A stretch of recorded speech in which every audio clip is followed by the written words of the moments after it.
بسم الله الرحمن الرحيم.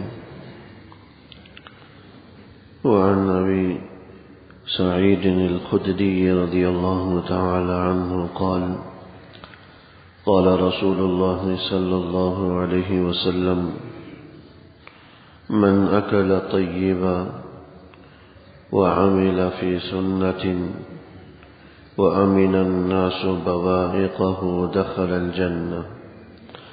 فقال رجل: يا رسول الله، إن هذا اليوم لكثير في الناس. قال: وسيكون في قرون بعده. 178ویں حدیث مبارک ہے جو حضرت ابو سعید خدری رضی اللہ تعالی عنہ سے منقول ہے۔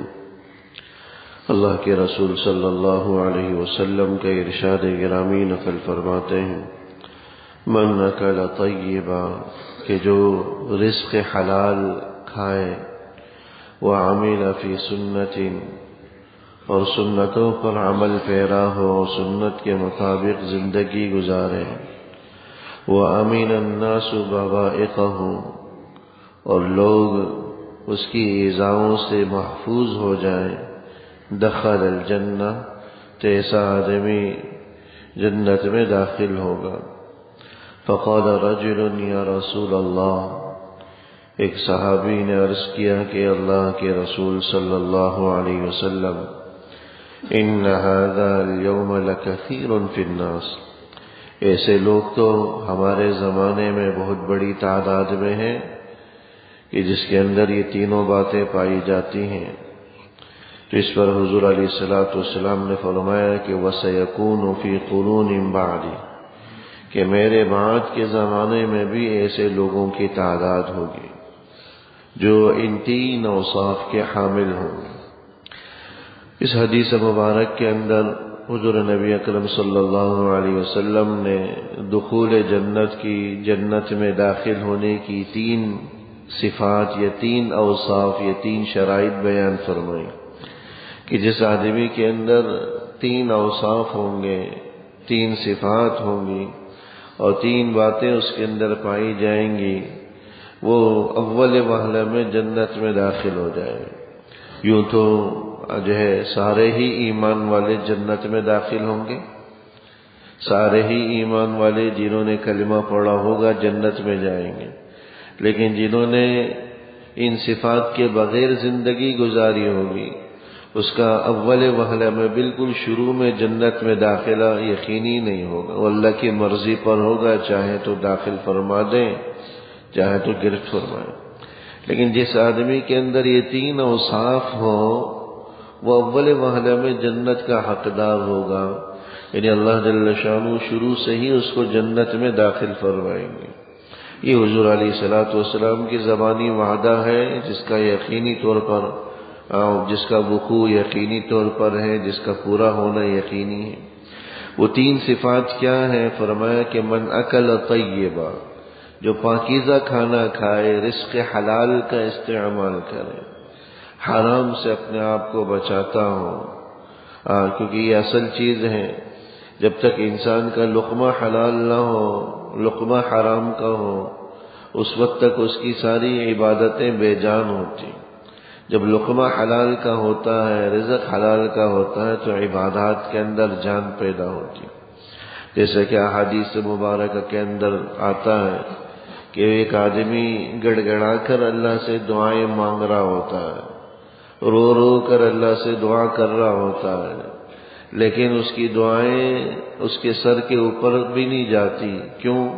اس لیے کہ اس کا کھانا حرام کا ہوتا ہے، پینا حرام کا ہوتا ہے، پہننا حرام کا ہوتا ہے، لقمہ اس کا حلال نہیں ہوتا، تو اس کی دعائیں اس کے سر کے اوپر بھی نہیں جاتی۔ اور یہ بھی احادیث سے پتہ چلتا ہے کہ ایک حرام لقمے کا اثر یہ ہوتا ہے کہ 40 دن تک اس کی نمازیں قبول نہیں ہوتی، نمازیں قبول نہیں ہوتی۔ فریضہ تو ٹھیک ہے ادا ہو جاتا ہے، فرض گردن سے اتر جاتا ہے، لیکن جو قبولیت ہے اللہ کے یہاں اجر و ثواب کا ترتب ہے وہ حاصل نہیں ہوتا۔ یہ لقمہ حلال کی نحوست ہوتی۔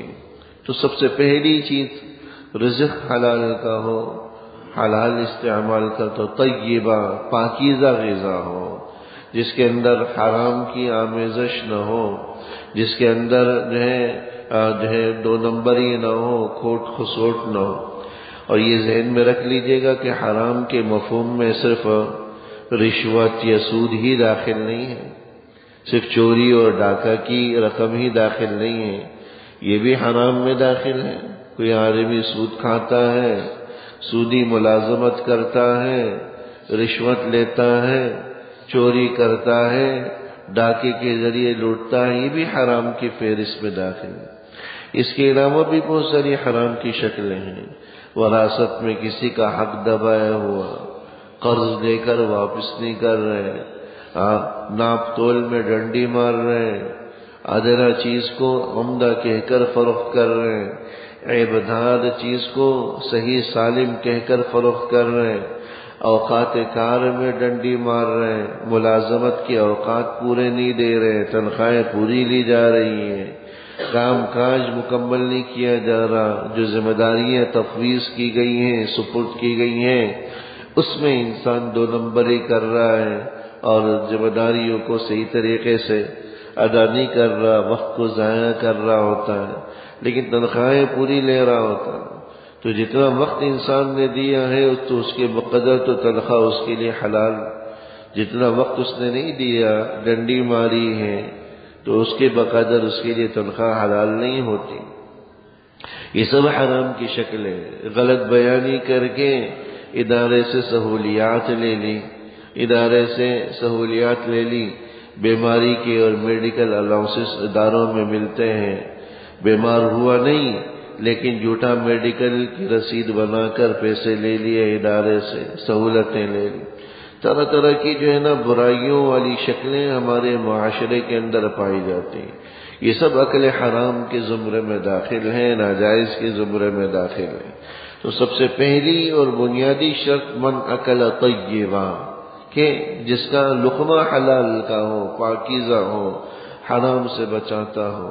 دوسری شرط ہے وعمل فی سنہ، کہ سنت پر عمل پیرا ہو، سنت کے مطابق زندگی گزارے، حضور نبی اکرم صلی اللہ علیہ وسلم کے طریقے کے مطابق زندگی گزارے، اور اس کی صبح سے لے کر شام تک کی زندگی سنت کے مطابق ہو، صبح سے لے کر شام تک کا دورانیہ اس کا سنت کے مطابق ہو، اور سنتوں کا وہ اہتمام کرتا ہو، جو جتنے بھی روز مرہ کی معمول کی سنتیں ہیں ان کا اہتمام کرتا ہو۔ تو سنتوں کے اندر صرف سنت نمازیں پڑھنا ہی داخل نہیں ہے۔ بہت سے لوگ سنتوں میں صرف مسنون نمازیں جو سنتیں ہیں، فجر سے پہلے 2 رکعتیں سنتیں ہیں، ظہر سے پہلے 4 رکعت سنتیں، سمجھتے ہیں یہی سنت ہے۔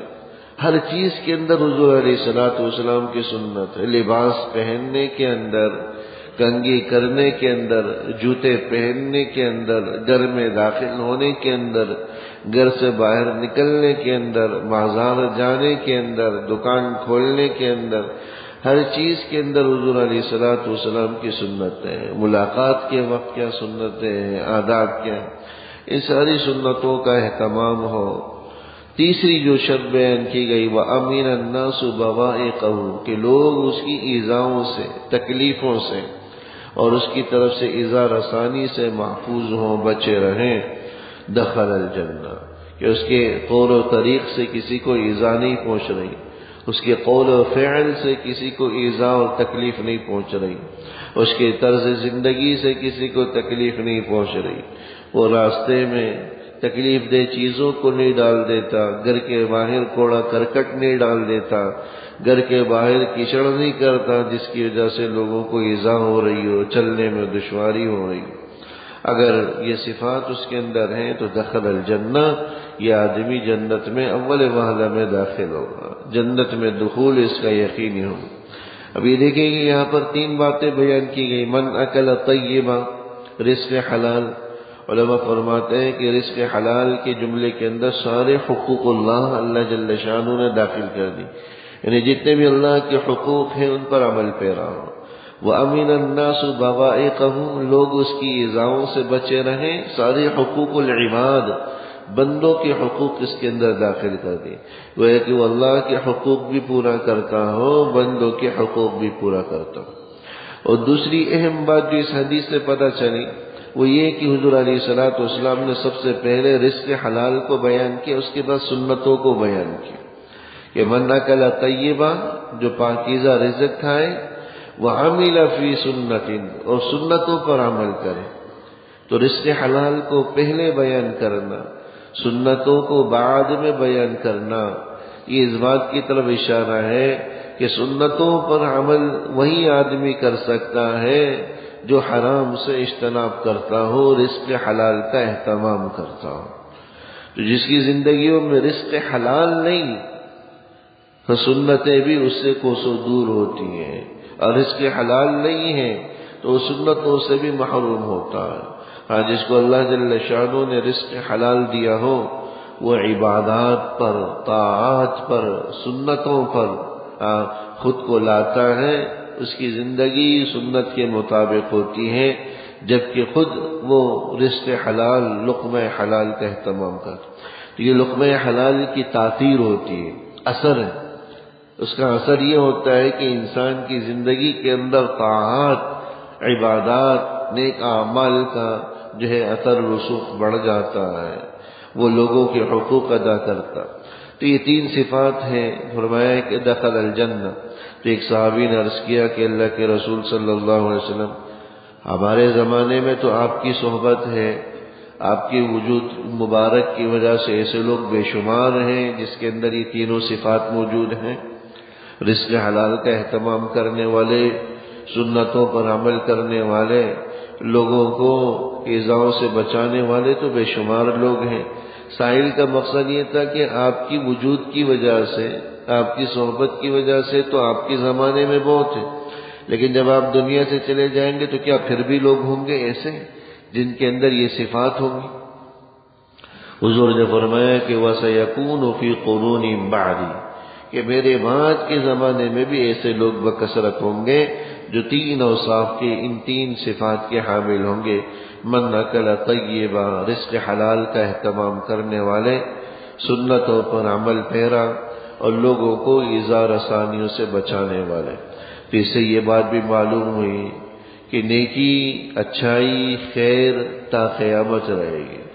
تا قیامت خیر رہے گی، بھلائی رہے گی. ایسے لوگ ہوں گے جو ان صفات کے حامل ہوں گے، ان کی زندگیوں میں یہ صفات ہوں گی: رزق حلال کا اہتمام کرنے والے، سنتوں پر عمل کرنے والے، لوگوں کو اپنی طرف سے پہنچنے والی ایذاؤں سے بچانے والے. اللہ جل شانہ عمل کرنے کی توفیق عطا فرمائے. ربنا تقبل منا انك انت السميع وتب علينا انك انت التواب الرحيم. وصلى الله تعالى على خير خلقه محمد وآله وصحبه اجمعين. آمين برحمتك يا رب.